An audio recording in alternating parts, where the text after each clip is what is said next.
Hello everyone! Today I'm going to be reading you a story called Last Stop on Market Street. Words by Matt de la Peña and pictures by Christian Robinson. I hope you enjoy! CJ pushed through the church doors and skipped down the steps. The outside air smelled like freedom, but it also smelled like rain, which freckled CJ's shirt and dripped down his nose. He ducked under his Nana's umbrella, saying, "How come we gotta wait for the bus and all this wet?" "Trees get thirsty too," his Nana told him. "Don't you see that big one drinking through a straw?" CJ looked for a long time, but never saw a straw. From the bus stop, he watched water pool on flower petals, watched rain patter against the windscreen of a nearby car. His friend Colby climbed in, gave CJ a wave, and drove off with his dad. "Nana, how come we don't got a car?"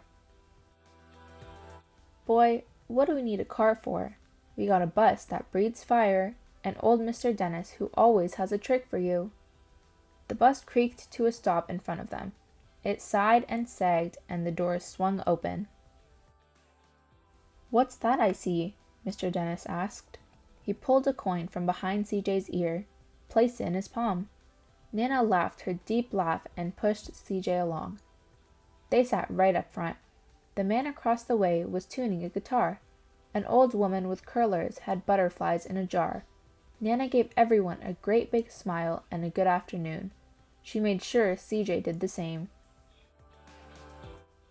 The bus lurched forward and stopped. Lurched forward and stopped.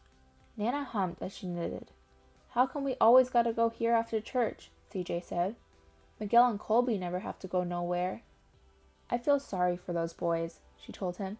"They'll never get a chance to meet Bobo or the Sunglass Man. And I hear Trixie got herself a brand new hat." CJ stared out the window, feeling sorry for himself. He watched cars zip by on either side, and watched a group of boys hop curbs on bikes. A man climbed aboard with a spotted dog. CJ gave up his seat. "How come that man can't see?" "Boy, what do you know about seeing?" Nana told him. "Some people watch the world with their ears." "That's a fact. Their noses, too," the man said, sniffing at the air. "That's a mighty fine perfume you're wearing today, ma'am." Nana squeezed the man's hand and laughed her deep laugh. Two older boys got on next.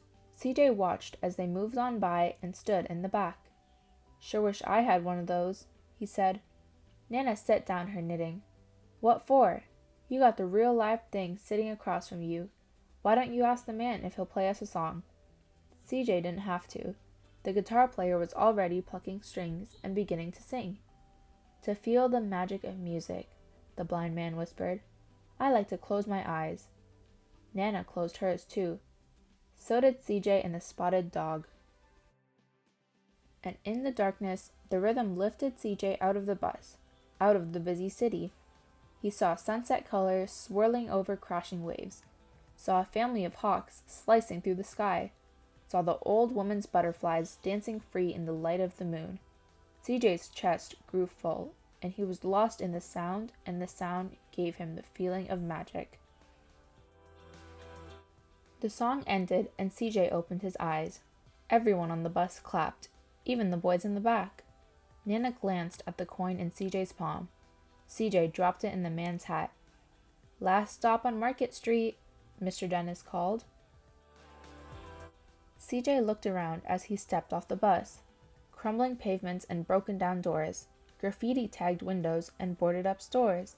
He reached for his Nana's hand. "How come it's always so dirty over here?" She smiled and pointed to the sky.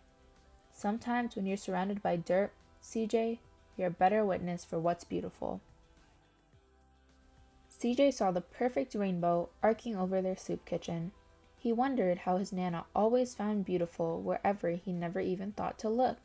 He looked all around them again, at the bus rounding the corner out of sight, and the broken street lamps still lit up bright, and the stray cat shadows moving across the wall. When he spotted their familiar faces in the window, he said, "I'm glad we came." He thought his Nana might laugh her deep laugh, But she didn't. She patted him on the head and told him, "Me too, CJ. Now, come on." The end.